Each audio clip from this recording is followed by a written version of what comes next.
The US Secretary of State John Kerry says America has evidence that sarin gas was used in a deadly attack in Damascus last month. He said samples from hair and blood gathered after the attack tested positive for signatures of the chemical nerve agent.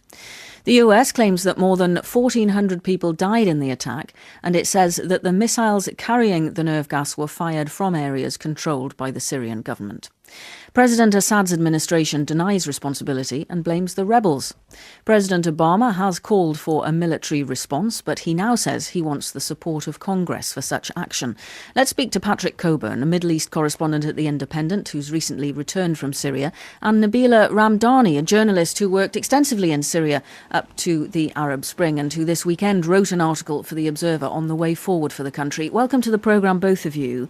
Nabila Ramdani, first of all, what do you make of President Obama's decision over the weekend to seek the support of Congress? Well, I think clearly Mr. Obama's decision has been influenced by the vote in the British Parliament, and it may well have affected Obama's thinking and his strategy, and especially his schedule for potential military action. And dare I say, it's very noticeable that France, for example, who's made it clear that it was determined to punish Bashar al-Assad for using chemical weapons, are already, the mood is slightly changing in France with, the public opinion in France being against any military action. And Hollande clearly also wants everything to be done according to a sensible schedule, which allows all the information to be available, and not least of all the United Nations report into the use of chemical weapons. Patrick Cockburn, President Obama's decision does make it uncertain now, doesn't it, whether any military action at all will take place. It's hard to envisage Congress rejecting the idea and then President Obama pressing ahead anyway, isn't it? No, he can't do that. I mean, the reason he's gone to Congress is that he wants broad backing. And one thing that's in common between the US, France and Britain is that the public in general, by a wide margin, have been against involvement in Syria, which they fear is going to be like Iraq and Afghanistan. I think there's a general feeling that people were swindled into two wars before, and they don't want it to happen again. You've argued that what are described as surgical strikes, limited, narrow military action, that sort of thing, you've argued that that is in a sense one of the worst possible options for Syria, Patrick Cockburn. Just explain why you think that and what you think the best option would be, if there is indeed a best option in this situation. Well, I think it's pretty ineffective. A number of missile strikes, rather like we used to have in Iraq, rather like we have drone strikes in northwest frontier of Pakistan. I think that they should make up their mind. If they're going to intervene militarily and they really want to change things, it needs to be on a much broader scale. I'm not in favor of this, but they would need to have a no-fly zone, a no-drive zone. It basically means going to war, certainly to the extent of Libya and possibly even Iraq. The other alternative is that they seriously try and look for peace, which means having a peace conference in Geneva.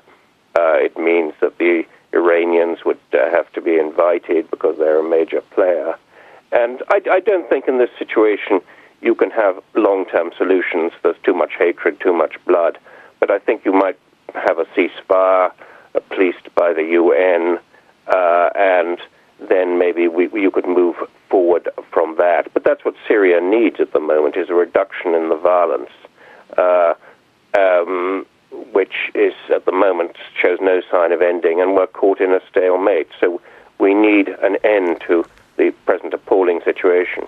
Nabila Ramdani, you've called for action similar to what Patrick Cockburn has outlined there in some attempt to try to stop the violence and create a ceasefire. Do you think it's realistic, given the different countries involved and the wider geopolitical interests that seem to be meddling in Syria at the moment?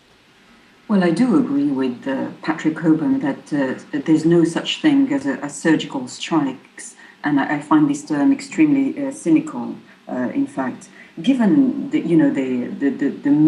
layout of the region, it's a tinderbox, and this would trigger an all-war regional war which could follow for decades to come.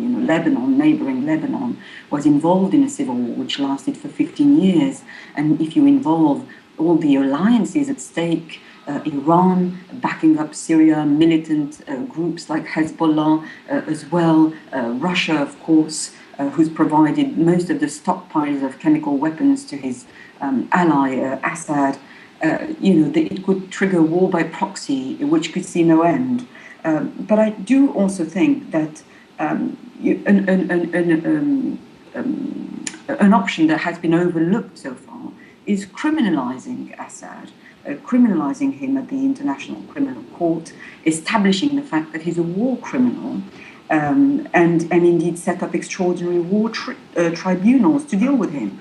I think the West has spent way too much time and effort trying to rehabilitate a man like Assad, making him a lovable rogue, if you like, and a trading partner, and men like Gaddafi as well. So that's one of the problems which makes it very difficult to make decisions. I'm grateful to you both for sharing your thoughts with us this morning. Thank you, Nabila Ramdani and Patrick Cockburn.